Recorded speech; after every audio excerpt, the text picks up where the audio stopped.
hemos olvidado que chimba es nuestra nación. Cambiamos plata por money y un perro ahora soltón.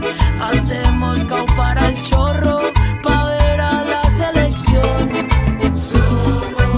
Somos de Colombia, nuestra sangre es tricolor.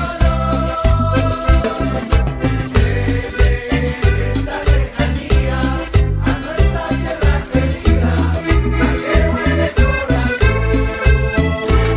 No decimos por las moscas, decimos es for the flies. Somos Parceros United, viviendo en la United. Parceros. This is the Parceros Take, episode 41, featuring Andy Deossa. The Parceros Take is a space and environment that we talk about la selección. We give you the previews to the matches. We give you a post-match analysis. We bring you very well-versed professionals, MLS professionals, Apple, they say, I don't know. And the Parceros, you already know the vibes. Andy, talk to me, bro. How you been, man? Parcerito, entonces que mi gente, aquí tranquilo, happy, man. This is the time of the year where the qualifiers and everything just starts going really, really fast. And it's like you take a little bit of break after Copa America y seguimos pa' eso. So it's exciting to be back and ready to talk about Colombia in these next two games. Literal, very excited. We're on the second leg of the second round of qualifiers. We had one in September, we're on the second round, and we got some in November. But without further ado, today, Parceros, we're live on Instagram and we're also live on YouTube. If you guys want to comment so we can show your comments, you got to go to YouTube. Instagram, you know, unfortunately, StreamYard don't got that feature yet. Pero ¿qué dice la gente del chat? ¿Qué dice la gente del chat? What up, Parceros? ¿Bien o qué? Hablen que we need you guys to be lit here. Eso es. Speak up in the chat. We'll read the comments out and you guys will keep us going here already. Mientras que hablemos de la selección. Esto vinimos aquí a parchar y a hablar de la sele porque vinimos con altura. Al parcero ahí, Samuel. La buena, papi. ¿Dónde anda? ¿Por dónde anda? Bien. Miami. Yeah, he said finally here, bro. I'm telling you, bro. He always texts me, bro. I can't believe you were just live. I missed it, bro. La buena, papi. Hey, but I caught him in Medellín, though. Caught him in Medellín. Okay, sí. Alejandro Uribe, ay, papi, Alejo, saludos, parcero. ¿Qué dice la gente del chat? Hey, shout out to everybody in Florida, man. Be safe with the weather. Thanks, bro. Ya está la cucha mía también, so hoping everything is good for everybody in Florida, man. For sure, saludos aquí a Jess, a Nivedo, ya vamos Colombia, la re buena, papi, yeah. Shout out to everybody in Florida. Yeah, I got some cousins visiting from Cali. They were supposed to go back tomorrow, and you already know, like, they pushed that thing back. And if Spirit lets you push some flights back, you know it's a problem, man. So hopefully everybody stays safe, everybody evacuates, everybody bunkers up.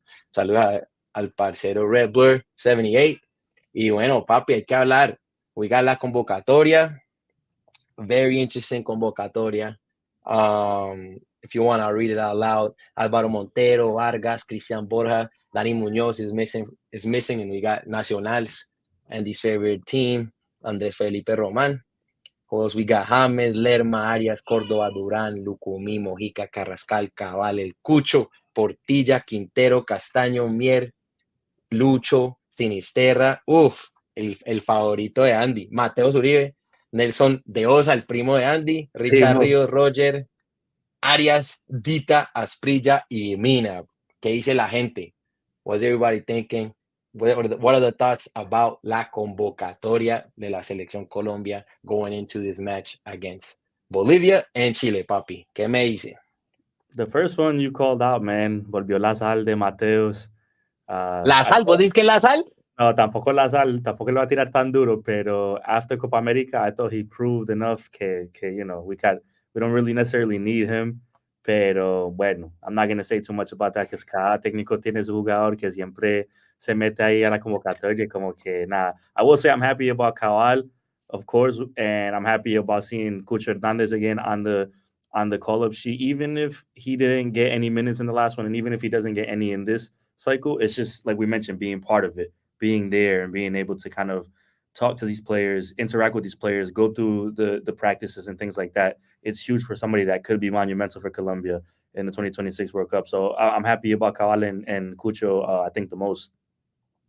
Yeah, I agree. So just to give a little summary, players that came back de la convocatoria: Davison Sánchez, Carrascal, like Andy said, Mateus Uribe, Willardita, Nelson Deossa, Roger Martinez, and Andres Felipe Roman. The ones that were out, a lot of them due to injuries: Mosquera, Cuesta, Santos Borré, Dani Muñoz, and someone that wasn't out because of injuries was Solis. Yeah, bro. So once again, similar to what El Parcero Red Blue said, Montero Uribe was one of those questions that it's questionable call-ups. Maybe el técnico ha visto cositas que nosotros no hemos vistos. One of my question marks right there for la convocatoria is David Vázquez, bro. El único arquero que tenemos en una liga de jerarquía, tapando penales, salvando partidos, man of the match in a lot of those games, is not getting called up. Someone that I think should have gotten the call up, John Solis. I think he got snubbed because Mateos is back. But that's not near here or there. You got any positives for the call up, bro? There's a good comment in Instagram que dice Colombia Nico. You know how the Nicos always flood the chat, pero he Bro, said que llamó a esos manes de México por la altura. Puede ser that maybe players que juegan en esa liga mexicana fueron convocados en la convocatoria por esa altura. But I mean, I think I've said this going across the whole time, is like, you kind of want to get new players in there too, right? I don't mind the Nelson Deossa getting the call up there. Shout out to El Primo. You know, players like that kind of, you have to see what we have, right? Because at the end of the day, you can't go with that same group and just say these are going to be my guys. So whether or not we'll see minutes from those guys, quién sabe. But the positive to me is that core that we kind of grew to love. You took my point. America is there and it's solidly. Eso no ha cambiado. And that's the part that there's a lot of teams, I think, that are used to a certain generation of players that are seeing that change now. Uruguay is a perfect example of it. You start seeing the change of trend. Está bien caliente. Eso está bien caliente por allá por Uruguay. For sure. So it's like when you start seeing that difference in, I guess, generation of talent in la selección, it's hard to do. Not every country is able to kind of transition easily. And I feel like Colombia has been able to do that in the past few years. Obviously, with some constants like James still being there and players of that type. Pero the core that we have, eso es una selección de jerarquía, una selección de talento, and they just got to keep showing it and building on what they did in Copa America.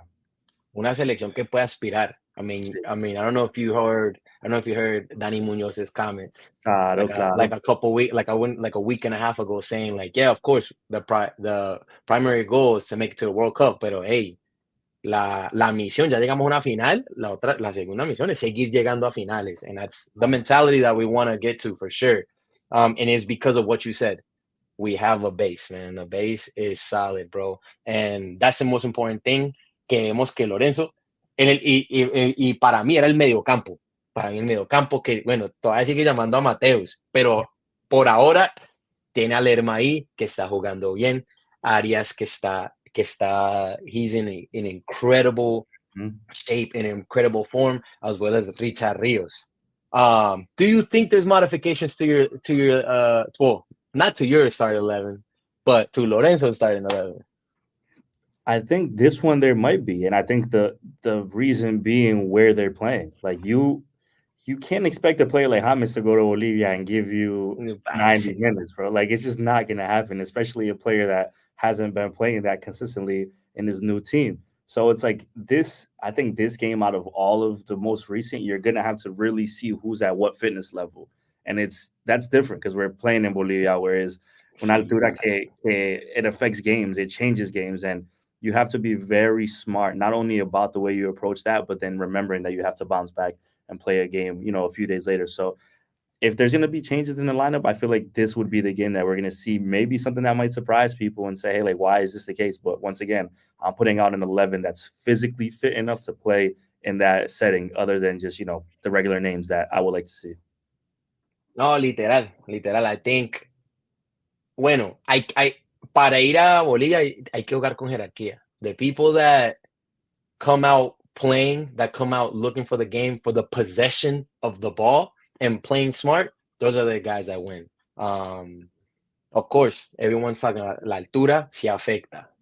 La altura afecta no solo a los jugadores, afecta el balón. But why not come out playing, you know what I mean? Why not come out playing possession? You know, the stuff that what we can control is the ball. We already, every time, we already a team that likes to control possession. And I feel like that's the way to beat Bolivia, is going out and not sitting back. That's what I'm afraid, because you just mentioned not playing James, right? Maybe not playing James. Well, for sure, not the 90 minutes. Aunque, parce, no me sorprendería que este man lo deja unos 87, 88 minutos y que James no pueda correr y no lo saca. But that's not neither here or there. What was Andy's 11 be as far as how would you play, and what would you tweak to that already set formation that we have? I like Rebler's comment right there, and I think that's what it comes down to. The starters are the starters, right? And I'm not necessarily against saying, don't put James in the lineup or things like that.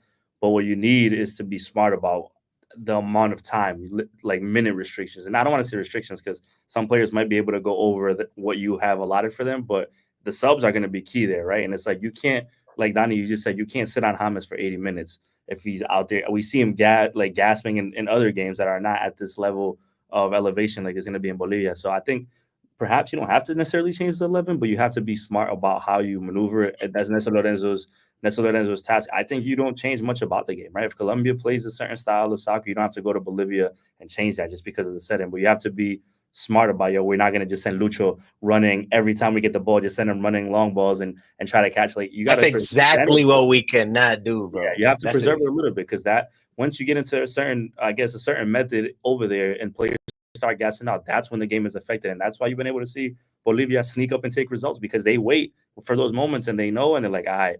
But to Colombia's benefit, you have the bench that you have. Use it to your advantage and rotate those players. Obviously, all 5 subs have to be on the field at some point, but it's I don't think you necessarily have to change too much in strategy at least approaching that game, because you're a superior team and you have to play that way, right? You can't show that you're scared of just the setting that you're going to be in. It doesn't make any sense. Literal, ya comenzaron los nicos, vea. ¿Qué dicen los nicos en el chat? Vea. Esos bolivianos le tienen más, Colombia, nicos, esos bolivianos le tienen más confianza a la altura que a su misma selección. Yo, no, this is facts, bro. Like, I've been peeping a lot of stuff online. Like, hasta los reporteros, bro, they banking on la altura, as they should, though. They should, right? As they, como nosotros con el calor, ¿no? Aunque, sí, like, la verdad, nosotros sí apostamos con el calor, but it's more about the playing time. They're straight up on la altura. ¿Qué más? Loki Nico, papi, yo quedo contento con el 0-1 gol de penalti. Hell yeah. Quinche says, Sandoval, what up, my dude? Nico Salazar, vamos a jugar contra Bolívar, always ready. Which, yeah, man, a lot of their players be balling over there. Jose Arias dice, Bolivia's complicated team in terms of defensive strategies. James will be there for sure. I don't know, man. I don't know if James starts, bro. And the reason why I say it, I don't think James comes out the first half is because why didn't he play against Peru? You know what I mean? Like, if Néstor Lorenzo gives you those tendencies, right? Yeah. Maybe first half he doesn't come out, because what happens if James starts? That means he pushes Córdoba on the right. Because I don't think he'll come out without a 9. He likes to play with a 9, even si lo pone en el extremo. So that's my question. I don't think he goes out with James. ¿Qué dice la gente por acá? There was a couple comments about players. Do you think Monsalve should be getting a call? So, Monsalve la está rompiendo allá en Brasil, pa. Hey, man. I do think he should get a call. However, the person that he would have replaced on the wing got called this time. I think it's Roger Martinez. And who's the last person to score against Bolivia en una eliminatoria? No, y ese güey puta ya tiene. Y la está rompiendo. Sí. Pero los datos son datos y hay que darlos. The last player that scored against Bolivia en eliminatoria fue Roger Martinez. They tied 1-1. ¿Qué más dice la gente? Uy, this is a tough subject, bro. I feel like I'll let you take this one, bro. Cuadrado. Do you think Cuadrado should have replaced Muñoz, like the homie Samuel said? I don't know, man. You get whatever you say gets into touchy. Yeah, you know what I'm saying? I love Cuadrado, but no, I'm gonna say no. I'm gonna stand on it and say no. I've got on this show many times and said I'm fine with Santi, bro. Like, Santi to me is solid. Ese man juega bien. It's not at the level that Dani has been lately. Pero as a replacement, I think it's fine. But then you go deeper than that. You start looking at, you're like, yo, who else? Go deeper, bro. Go deeper. Go deeper. Start looking at who else is there, like in that position, and it gets complicated. I'm never gonna say there's not a space for Cuadrado, pero en este momento, I don't know if it would be necessary for Colombia. Pero es que llamaron a Román, so it's like technically you're not even saying Cuadrado, like, you know, over Santi. You're pretty much saying Cuadrado or Román. I understand, to answer the question, I understand why you bring in Román and you kind of go away from Cuadrado, but at the same time, if there's a person that deserves it, like give him that opportunity, and I believe this was the opportunity to reinstate Cuadrado into the El Combo, this was the time. But we didn't get that. I think he should have. It could be Nesso's way of being like, yo, eso ya fue, you know, eso fue ya ciclo cerrado, bro. Like, Pero ¿y Mateus qué, pa? ¿Y Mateus qué, pa? That's what I'm saying. That's we going into that conversation. Listen, Then you go into. I remember, you know I walked in. I'll say this little light flex. I walked into to Hard Rock Stadium the day of the Copa America final, and I was not in an AC vent. For anybody that thought I was in an AC vent, and the first person I saw in the stadium. Que respeten. Que respeten. The first person I saw in the stadium was Cuadrado, and he was walking with the little suitcase. You lying. For the first person I saw when I walked in, and then I saw Dani Munoz, and I wanted to yell at him for getting a red card against. And to go into the booth. I saw Cuadrado, and I was like, "Hey, panita, and I'm like, "Yo, I think he kind of just probably has accepted that the time is done, you know." And it's a player that we owe a lot to, and a guy that I'll always be a fan of. Pero no, yo creo que ya cumplió su ciclo. Yeah, like the homie Red Blur said, Cuadrado's time is done on that team. Thank you for the memory. Eso es lo que quería hacer Ospina. Eso es lo que quería hacer Mateus. Yeah, absolutely. Some say Jerry, pero hey, había lesiones, and I feel like Jerry deserves to be there, bro. I mean, we have to. I mean, who do we have? And I think we can go into the next subject about how we would line up this team. I feel like the back line. Would you touch the back line? ¿Moves a alguien de atrás? No, I don't think so. I personally wouldn't want to touch the back line porque bueno, y hablando de eso, entonces ¿quién juega en el medio? ¿Lucumí con quién? ¿Con Davinson? Con Davinson, claro. Con Davinson. Arias a la derecha. ¿Qué dice la gente? Arias a la derecha y a la izquierda Mojica. Que se ganó esa posición. I think that if there is a game that you touch that back line is this one, and it will be for Mojica, not because of the way he's been playing, porque el man está en un nivel muy alto, pero de pronto para que juegue Cristian Borja, que viene jugando en México, de pronto la altura. Sí, también. La altura no es como la de Bolivia, pero it still has altitude on that left side. I think that would be the key if there's any changes in the midfield and I don't think you touch the midfield, but if any changes in the midfield and the back line, it will be there. Cristian Borja on the left side. The middle, papi, eso no se puede tocar. No, eso no se toca. ¿Quién va a sentar? ¿A Lerma? No, eso no se toca. ¿Quién va a sentar? ¿A John Arias? ¿A Richard Ríos? No, eso no se puede tocar. Yo creo que esos manes tienen la jerarquía and they're playing at a high level that, hey, even if si hay que tirarlo en Barranquilla, lo tiramos en Bolivia, en Arizona, they gotta play. ¿Qué más? That means the top three, I guess. I think the top three is where it gets interesting for this game for sure. Because we already talked about James. So do you throw somebody like Quintero out there? Like I think it's a good question. Yo sí, parce. To me, I wouldn't start James, and that's surprising coming from me out of all people. Yeah. But if I'm gonna play James in this game in Bolivia, I'm gonna play him the second half. I'm not gonna play him the first half. Pa' que esté enchufado. Yeah, I think Quintero's a solid option. And then you have to talk about Duran, right? Like, dude, is Nestor? No, hey, wait. Duran acumuló tarjetas. He got the stupid yellow. He's not playing. Right. He's out. Okay, good. Perfect. That's even better. It gives Nestor exactly. Yeah, even better. We'll take that. And then obviously, Lucho's untouchable too. But that's the part. Hey, ese man, se entró Uribe. No. Ese es el primo de Mateo. Sáquelo. El primo. Pase, la rosca es tenaz, Alejo. A la rosca es tenaz. Es eso. ¿Qué dice? No, yeah, that's the question. I think James doesn't. I think James doesn't start. Ale 99 dice Quintero has good long shots, and that in the altitude is vital, 1000%. Sabemos que la pelota da extraños, es diferente. That's their bread and butter, right? They're known to make, like shoot misiles literal from outside the box. And that's what we should do. The thing is, like, tampoco es que sea que Quintero es un jugador que le da 90 minutos a uno, pero por lo menos tiene ritmo en su equipo, por lo menos está jugando. And that, I don't know, people are mentioning Roger Martinez now. I'm starting to think, like, there could be something there. Que lo tira los dos, and hey, there's chemistry there from playing together now en Argentina, que puede ser que jueguen juntos a ver qué tal. Nunca se sabe. Low key, maybe high key. Pero bueno, entonces, to narrow it down a little bit, let's move to the left side. Lucho, ¿lo sienta o no?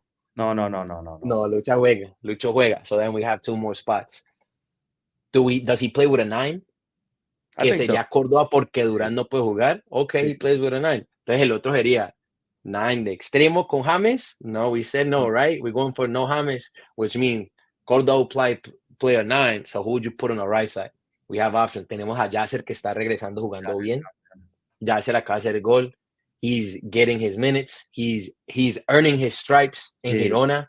Super. Now you notice in this last game, they're finally just feeding him. They're straight up just feed him the ball, which is good. He's está arriesgando y he's making his mistakes, pero está arriesgando y le está saliendo bien. I think that's a possibility, Yasser. Bien. Because al final del día, I would like a Roger to play on that side. Porque el man arriesga, he knows how to play over there, Libertadores. Like, I mean, tiene la experiencia de he was the last guy to score over there. However, necesitamos el dominio del balón, I feel like. So I will go with a Yasser, que está enchufado, on the right side. Y Yasser Niño le tengo mucha confianza. And I'm more confident at putting somebody like Yasser in a game like that than I would be in a bigger game, like in Barranquilla or something like that. Like, vaya juegue libre, altura va a pesar, pero vaya juegue, pase un niño juega, vaya juegue. Exacto, y sabemos que tiene más entrega que Roger Martínez. Yasser Aspilla tiene mucha entrega de subir y bajar. Ale 99 dice, so happy for him that scored his first goal with Girona on Sunday. ¿Qué dice? La confianza. ¿Qué dice Red Blur? James may only play the first half, Quintero the second half, or have Yasser play a half. Ahí está. Que es la gente por acá de Insta. Colombia, Nico, tiene que poner manes que manejen ese balón caminando. Quintero, literal, manejar el balón caminando. Hay que saber manejar los tiempos. 1000%, bro. El viejo Steven acá, team. They should play max 16 minutes in Bolivia. Hey, I wouldn't be mad. And that's what I mean. The importance for Nesto, regardless of what the score is. I mean, obviously the score and gameplay always dictates what the coaches do, but I think coming into this game more so than other ones, you have to have a plan in terms of minutes. I'm not saying restrictions like I said earlier. I just mean the plan of saying, hey, we're going to play Lucho around an hour or so. ¿Quién va a entrar? So we don't really change things too much, regardless of we're winning or if we're losing. It's just more so being smart about preserving these players for the next game too, knowing that they're playing in that altitude over there. Facts. So now that we touched on the lineup, score predictions, guys. Score predictions. ¿Qué dice la gente? Score predictions. Do we win? Do we tie? Do we lose? Colombia hasn't lost since 2003 in Bolivia. Colombia we're one of those teams that, no nos han ganado, no han podido ganar allá since 2003. It's been a while. However, as we know, like, bro, like all these records are being broken, though. You know what I mean? Esos manes salieron a jugarle bien a Chile. En Chile le ganaron. Golearon a Venezuela. Entonces eso, and they believe they can win. Not only do they believe that they're playing, they're winning away en la altura, and y tienen la altura on the back. And the other thing you have to remember too is like they were awful in Copa America, of course, but then you look at the table and it's like, 1 or 2 wins and they're right there, bro. Going to complicate everything. I think this last window motivated them, like, all right, we could turn up and sneak in there if we win a game or two, and that's going to have them motivated to go in and try to make a statement against Colombia. Plan should be to sit back with a strong defense, possession in the middle, and use a few counters well. Yeah, but I agree. But I feel like las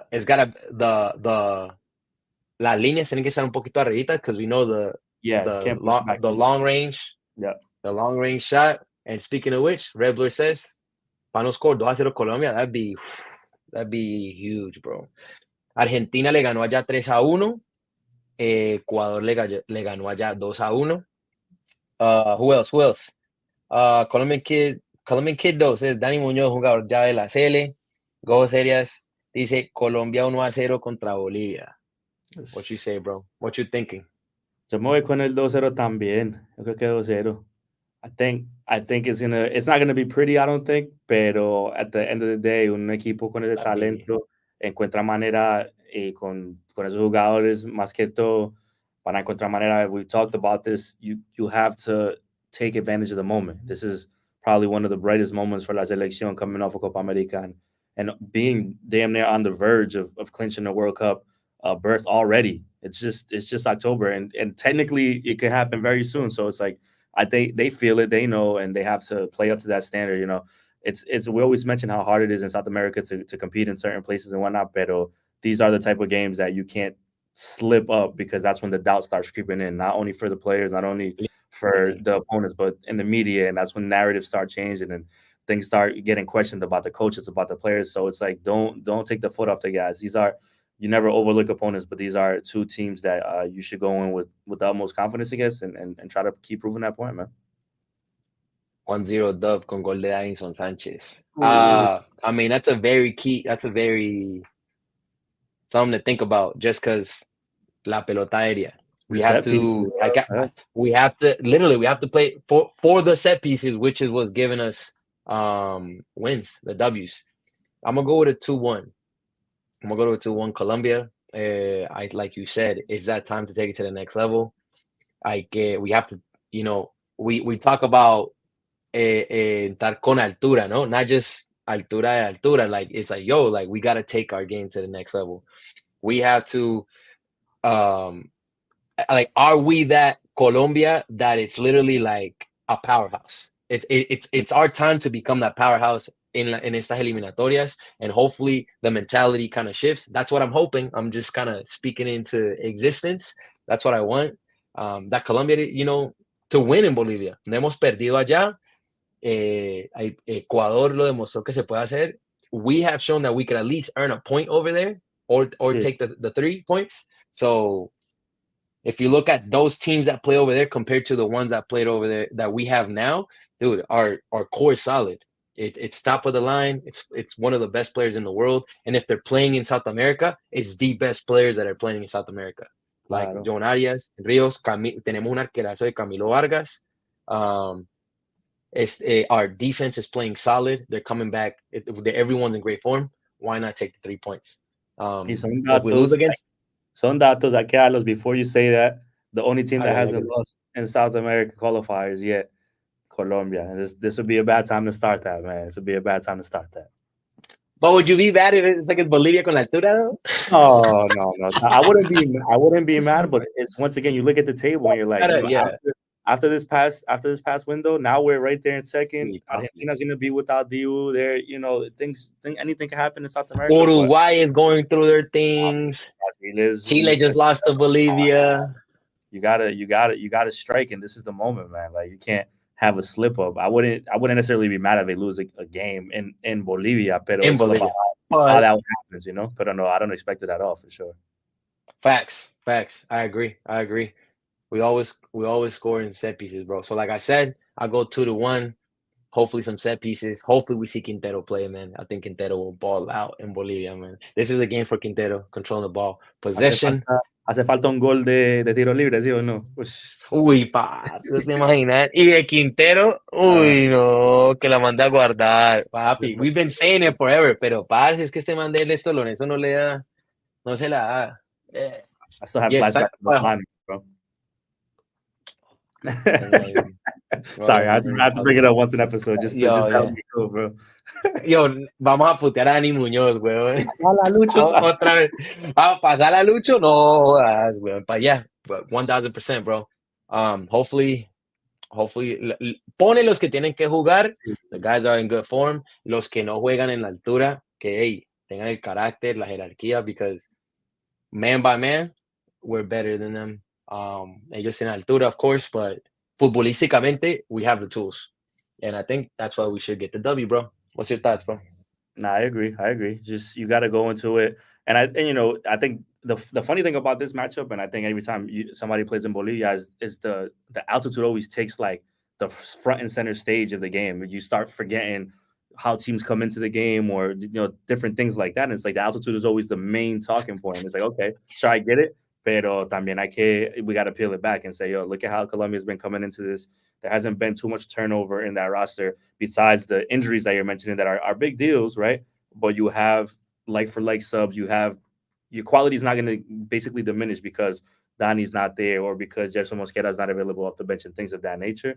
Pero es que hay talento lo que hay. We've been saying that for years, and you just got to play that way and just not. I basically think that at the level that Colombia's at right now, you don't have to be worried about changing and conforming your game against anybody in South America. Exact facts. Wherever you play. Exactly that we're capable of doing that. So just go at it the same way. Yeah, facts. And I'm excited though, because you see how we're talking about the Jaces, Quintero, Roger. You have that feeling that it can't just be James. Claro. Which is a good thing, because it's what we want to see, a different side. You know what I mean? At least me. Like, I know what James can do, pero necesitamos tiene que haber un recambio, porque sabemos que James no los va a dar los 90 minutos. Even in Barranquilla, bro, he should have taken. We know he can give us 60. He knows he can give us a good 70. In Bolivia, no. So who's gonna be that joker from Néstor Lorenzo? That's the question. Yeah. Y tenemos con qué, tenemos allá. Hay opciones. Tenemos a Quintero, está Roger, está Cini. Vamos a ver. We shall see. Parceros, historically speaking, with 3 more wins, we should be in. Es que eso ya está ahí casi cantado. Bueno, from la altura de Barranquilla, he's going to be, it's going to be tough. Facts. Y ahí tiene que haber recambio. ¿Qué más? ¿Qué dice la gente de acá? Yo creo que investigan esa landa de Quintero contra Argentina, demostró. Juanita L, hola Dani, Sol, Salato Sol. Colombia, Nico. Colombia se acostumbra a cualquier tipo de juego. Esa es la gran ventaja de nuestro equipo. Verdad. And that is facts. Y con esa, I say 2-1 Colombia. Andy said 2-0. Le ganamos, como dijo J Balvin con Rosalía, con altura. Con altura. Y eso sí, this is the Parceros Take, episode 41. Con Andy Deossa, kicking in the real. Give us your ads, bro, so they can see. Papi, la buena siempre. We'll be tuned in. Andy_Deossa on Twitter. Kicking the Real podcast. Hit me up on Instagram, on all the platforms. Not just on Instagram. I'm too old to be on TikTok. But yeah, we got the good content out there. We're keeping it rolling, man. Here from the fine confines of Apple headquarters in Los Angeles. Yo, he had a flex on us, bro. He's over here from Apple. Bro, I've been here too long. I was like, Danny, I'm gonna record from the office today, por eso no tengo la camisa de la selección, pero todo bien. No, I ain't got no hats, no guaro, no nothing, pero hey, we still here. Pues vamos a hablar. We'll see what we do the next Parceros Take. Hopefully soon. Vamos a hablar hopefully about a W, and we'll give you the preview before the Chile match. Parceros, la rebuena. Eso es todo. Tengo el toque. And